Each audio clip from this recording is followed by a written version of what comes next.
Saviour Sam Graves, and welcome back to the second part of ECW Anarchy Rulz 99 review. 99 Was It Divine, episode 5. So, continuing from where we left off, Rhino and Steve Corino cut a rather good promo in the back, where Corino is stating that tonight he and Rhino will become the new tag team champions. And he says there's nothing that you or Raven can do about it.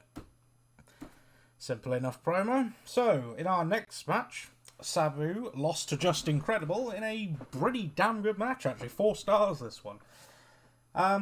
Sabu, of course, has been feuding with the Impact players for quite some point this year. But this is the first match on the Impact players have been featured. Sabu's actually been featured in a match against a member of the Impact players, which is a bit strange. Before the bell, Just Incredible comes down with Jason. Incredible cuts a rather meh promo, actually, it must be said, that he has a restraining order on Sabu tonight, and Sabu is not allowed to appear on this pay-per-view. He gives the letter to the ring announcer, and the ring announcer basically states that, yeah, it's true. The ref and the ring announcer then get attacked by Credible, because basically the ring announcer states that Credible can't do that, and there will be a match tonight. So the ring announcer gets attacked by Credible and Jason. And this leads to the lights going out, Sabu making his way down to the... Well, Sabu appears. And then, of course, Fonzie appears at ringside with him. So, this match was really fun, really good, but there were a few issues with a table that I will get to in this match. Sabu starts out really, really quickly. He hits a really nice Arabian moonsault. That gets 2. Table gets prepped up on the outside. And this table is Japanese, and if anyone doesn't get that reference, more for you. Basically, there's a table set up on the outside, and it takes Sabu and Credible 3 attempts for Sabu to hit moves on Credible for this table to break. So this table, of course, must be Japanese. After this, Sabu hits a really nice senton into the crowd. They get back in the ring. There's a particularly good sequence with Sabu where he's got the camel clutch locked in, and every time Jason distracts the referee. Leading to the third attempt, where Jason actually interferes this time and hits Sabu with a clothesline, which of course, this brings Fonzie into the ring. Fonzie hits a really nice super kick on Jason, which I think is absolutely amazing, and gives this match an extra half a star just because of that. Bulldog through a table, gets 2 for Credible. For Sabu. Credible hits Sabu in the head with a cane. That gets 2. Really nice move by Sabu where he basically does he sets Credible up on a table on the outside, and then proceeds to hit the Arabian facebuster. That gets 2. Gets in the back in the ring. End of the match comes when Sabu and Credible are fighting. There's basically a steel chair in the ring, the one that Sabu used to do the somersault senton earlier. Multiple teases of a pile driver on the chair, but Credible low blows Sabu and then hits a That's Incredible on the chair to get the win. About 15-16 minutes. Really solid match between these two. There were literally no botches from Sabu in this match, which I'm quite surprising considering how prone he is to botching. Credible getting the win is amazing because obviously it builds Just Incredible. His gimmick of he's getting all these big wins over established ECW stars on pay-per-view. Sabu, to his credit, looked good in this match. Credible looked very good in this match. The table refusing to break was quite hilarious, but yeah, it's just one of those things, unfortunately. Things like this do happen sometimes in ECW, with weapons refusing to break.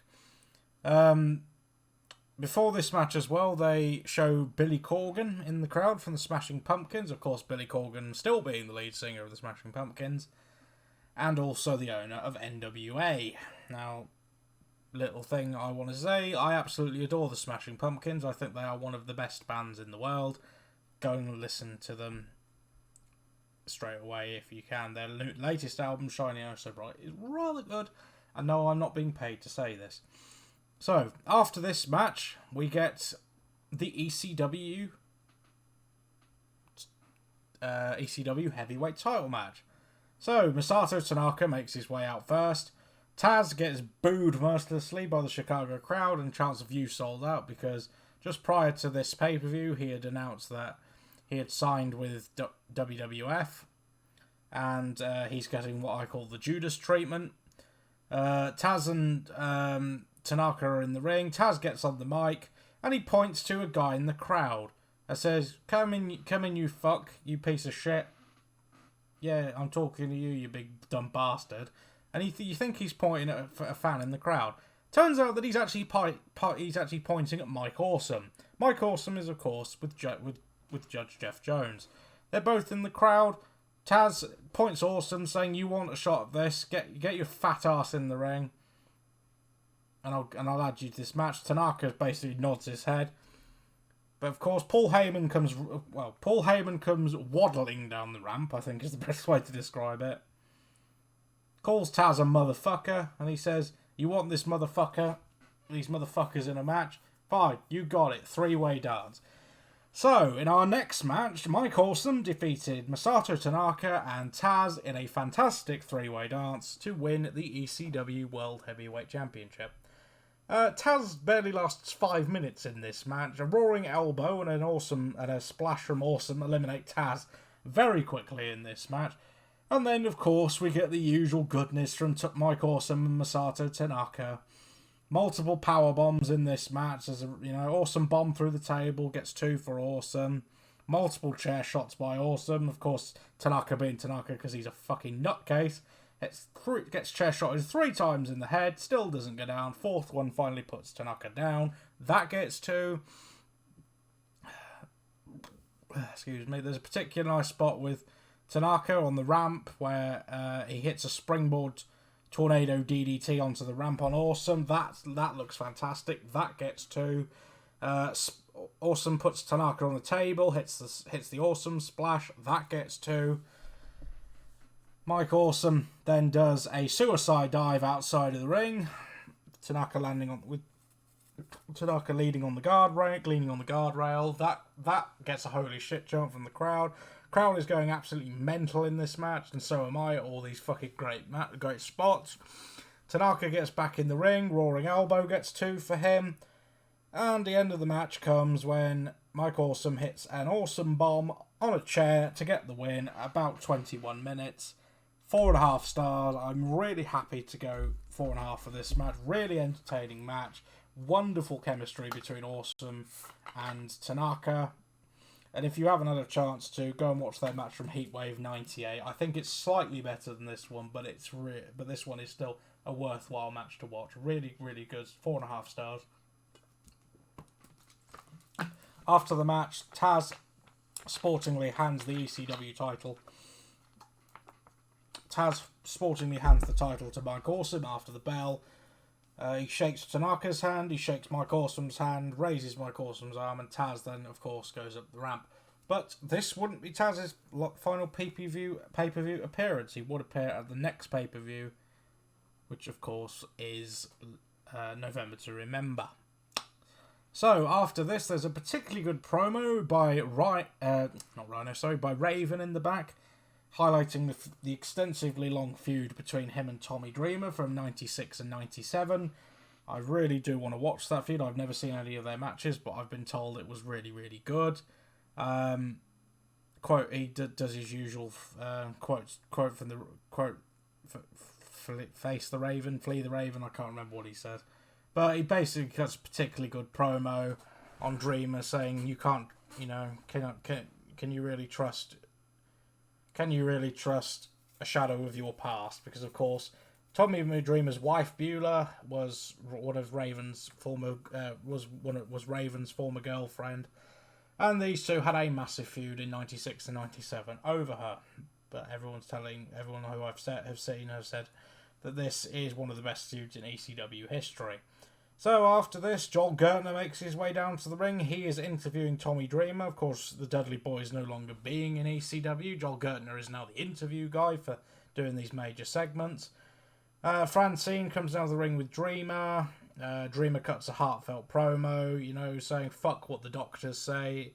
I'm the heart and soul of ECW. I am the ECW World Tag Team Champion. I said, come on to anyone that wants to challenge me, regardless of my injured back. So, of course, this brings out Jack Victory, Carino, and Rhino. And Carino gets on the mic and says, Rhino, go get him. We're going to beat this has-been. So, in our semi-main event, Rhino and Steve Carino defeat... sorry, no, they didn't. Sorry, got that wrong. Tommy Dreamer and Raven defeated Steve Carino and Rhino in an okay tag team match. 2.5 stars this one gets me. It's way too short, this match. It goes about 6 minutes. There's quite a lot of nice moves in this. Rhino hits a really nice running spine buster. That gets 2. Dreamer hits the Spicoli driver on Rhino. That gets 2. Carino comes in. He attempts to beat up Francine. That causes Dreamer to chase after him up the ramp after he hit a DDT on a chair on Rhino. Back in the ring, Dreamer then decides to attack Jack Victory in his wheelchair. He throws Jack Victory off the ramp. Of course, Jack is actually faking the knee injury. It's been revealed multiple times on the pay-per-views before this. Gets back in the ring. Rhino then hits Dreamer with a DDT. Carino comes in. Carino and Rhino start battering Dreamer. This, of course, Carino attempts a cover, and then this, of course, leads Raven to make his appearance. He hits a really nice even flow DDT on Carino. Rhino attempts a gore. That's countered by Dreamer, who hits a low blow and a DDT. And then a double team DDT. So even flow and a Dreamer DDT get the win for Tommy Dreamer and Raven to retain the ECW Tag Team Championships. Again, 2.5 stars. Was, for what we got, it was fairly entertaining. Everything was done right. There was, fun spots in this match. Problem for me, it was too short, and I would like to see a rematch between these guys at November to Remember,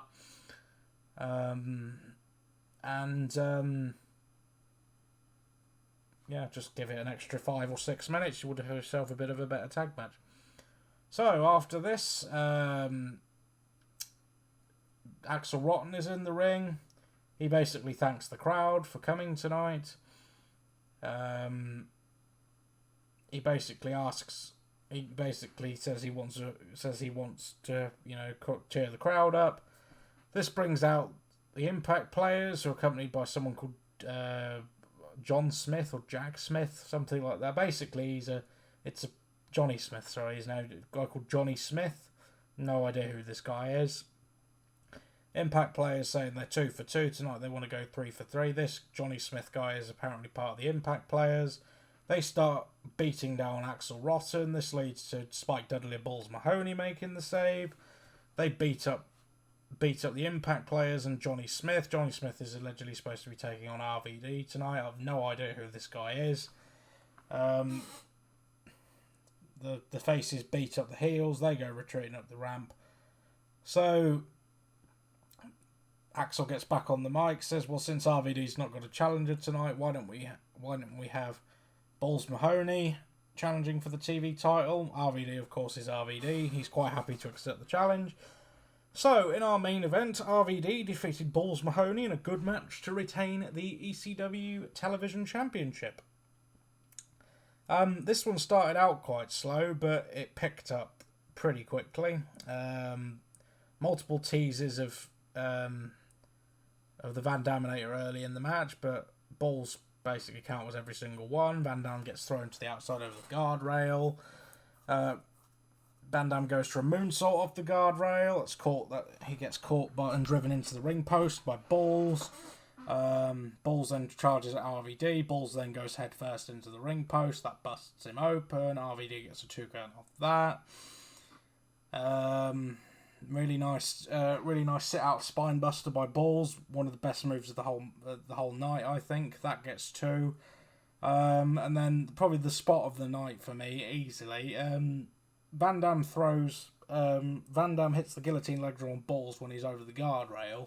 So Balls lands on the other side of the guardrail in the corner.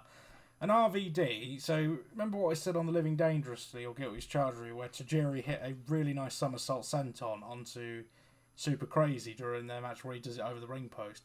Well, RVD does the same thing, yet he gets probably about an extra 5 or 10 feet, and it's easily one of the best spots I've ever seen for RVD to do. He basically runs from one end of the ring to the other, dives over the ring post. It's a picture perfect somersault senton onto RVD, onto Balls Mahoney, and the crowd is chanting holy shit at this, and so am I, and so quite rightly so. So RVD throws Balls back in the ring. That gets 2 from the somersault senton. Again, various moves exchanged between these two. Nice DDT on a chair. That gets DDT on a chair by Balls. That gets 2. RVD then gets Balls then takes RVD to the apron. Balls then amazes me by hitting a spinning heel kick over the top rope. Takes him and Van Dam to the outside. That looks really good. Balls gets back in the ring, throws RVD into the corner. Balls then attempts a monkey flip on Balls and RVD then go to the top rope. In one motion, Balls basically gets monkey flipped off the top rope by RVD. That looked amazing. That gets 2 for RVD. Balls then hits the... what's the name of his finisher? It's got a name, Nutcracker Sweep. Balls hits the Nutcracker Sweep, but that only gets 2 when Fonzie comes in and when Bel Alfonso breaks up the pin with a steel chair to the back. That pisses Balls off. He goes, basically, Fonzie's in the corner. Fonzie's basically shit scared. Balls grabs a chair, goes to swing at Fonzie. Fonzie manages to roll out of the way. Balls then turns around RVD. He attempts a chair shot on RVD. That, of course, misses. Van Daminator, 5-star frog splash, get the win for RVD at about 16 minutes. Really solid match, this one. 3.5 stars. A lot better than I thought it was going to be. Although, personally, I would say this should not have been the main event. This should have taken place after the Sabu Credible match for me, personally. You should have had Mike Awesome Tanaka and Taz in the main event instead of here. I would have had the Sabu Credible match take place earlier in the show, and then the post-match beatdown of Sabu instead of having Axel Rotten. You have RVD. You have you have Balls Mahoney, Spike Dudley, and Axel Rotten make the save there instead of doing it at the end of the show. But yeah, solid match between the two. A lot better than I thought it was going to be, because Balls Mahoney, he's a guy who's an acquired taste. He is quite a good wrestler for a big man. I thought this was probably going to be no better than 2 stars, and I was very pleasantly surprised. It was a really good match with some good spots by both men. The best moves of the match, well, RVD's somersault senton was fantastic. And Balls did 2 really nice moves, well, 3 really nice moves. Sit out spine buster, which he calls the ball breaker. That got 2. That was a really nice move. The DDT on the chair was really nice, and the spinning heel kick over the top rope was really nice as well. So yeah, 3.5 stars, I'm quite happy to go. So, with what turned out that on Cultaholic's ranking, this is ranked as the 3rd best ECW pay-per-view of all time, after Heatwave 98 and Barely Legal. I'd think that I'd personally put this above Barely Legal. I have seen Barely Legal now. I have watched it in the meantime between watching the previous episode, between watching Heatwave and between watching this, I did watch Barely Legal yesterday, and I don't think it's anywhere near the top 5 ECW pay-per-views.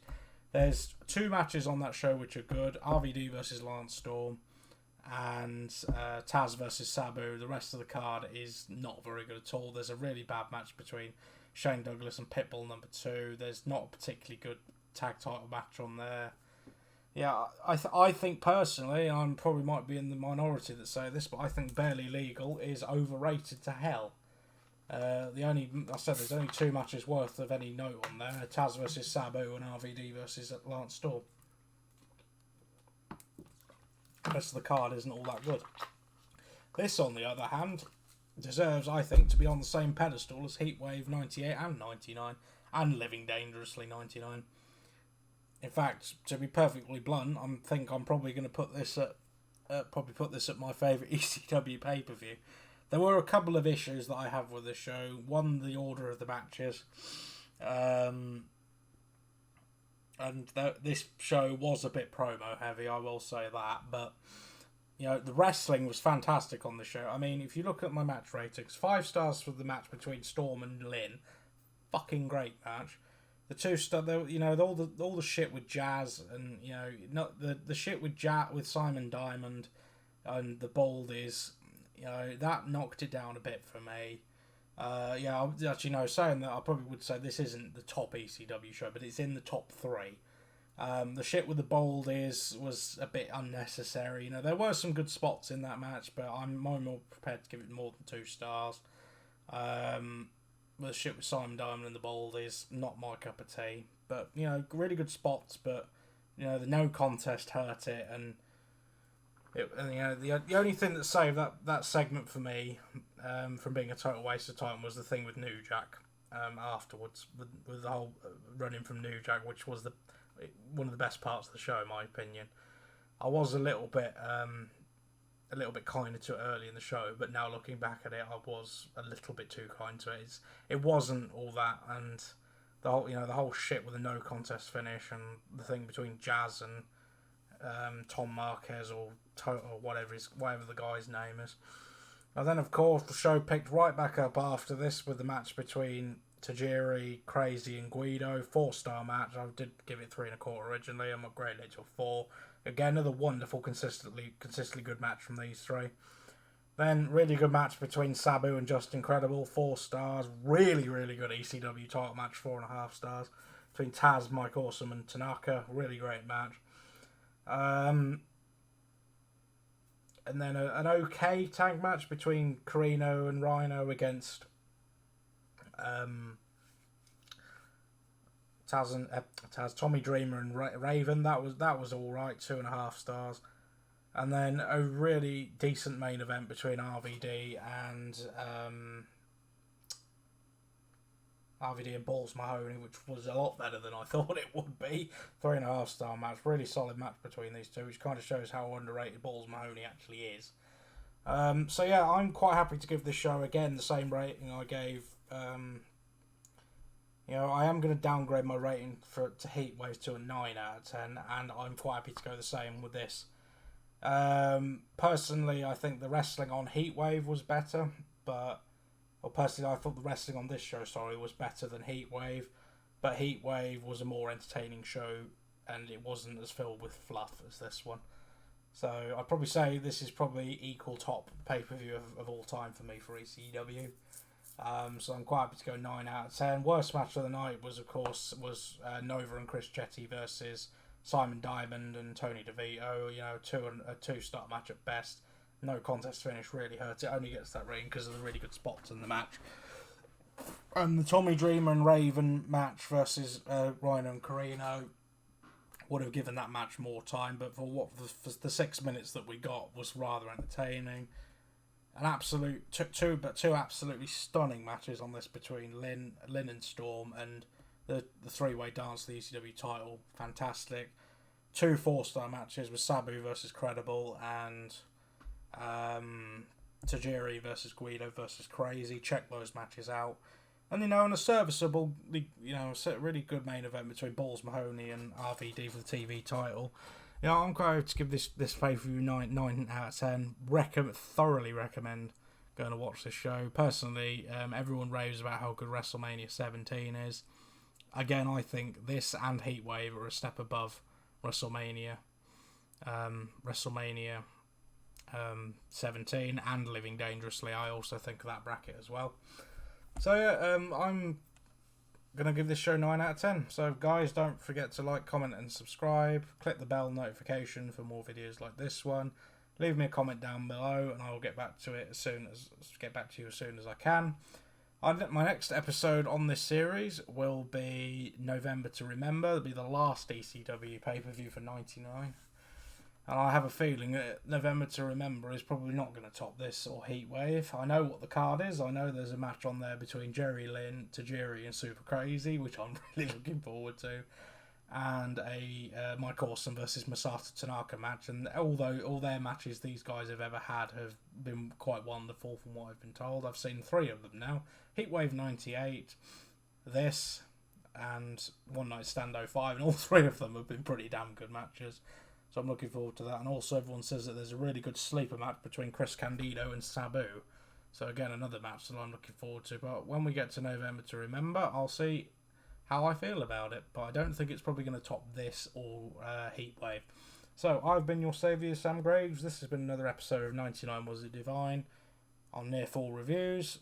So I will be back in a couple of days' time with a review of November to Remember. I will be joined by Captain Jex Morgan on that review. He's unfortunately was going to watch this show with me today, but due to personal circumstances he's not been able to make today's show. And also we will be having another episode of the Modern Mark between us as well. We're watching 2 pay-per-views on the same day. His pick for pay-per-view will be one of NXT's first big shows. Will be NXT Our Evolution. I keep calling it NXT Revolution, but of course I got that name wrong. So that's his pick, and of course my pick and continuation will be episode 6 of 99 Was It Divine. Now I truly believe, the last thing I will say before I sign off for this show, is I truly do believe that WCW and WWF are going to come nowhere near to the consistency of ECW. ECW have not had one bad show this entire year. The lowest that we've had is a 6 so far, and I truly think November to Remember, if considering the momentum that ECW are on at this time, I very much doubt that either of the companies are going to have a 5-star match on them, because frankly, from what I've heard, WCW, the only people that have really got any chance of getting a good rated match out of them lot is the Cruiserweights or Benoit, Guerrero, Booker T, any of those guys. And WWF, well, 99 was mainly story-based. Now, WWF was good in 99 for its stories, but its pay-per-views, not so much. I mean, the only good show from 99 I remember myself is SummerSlam. SummerSlam 99 I have seen, and that is a fairly good show. There's a really decent match on that show between Ken Shamrock and Steve Blackman. And also the main event between Austin, Triple H and Mankind is quite good as well. Alright, so guys, thank you for listening to me waffle on for the best part of 45 minutes. I will be back in a couple of days' time with episode 6 with November to Remember. So, I will see you all later. Stay safe, take it easy, and have a nice evening. Bye.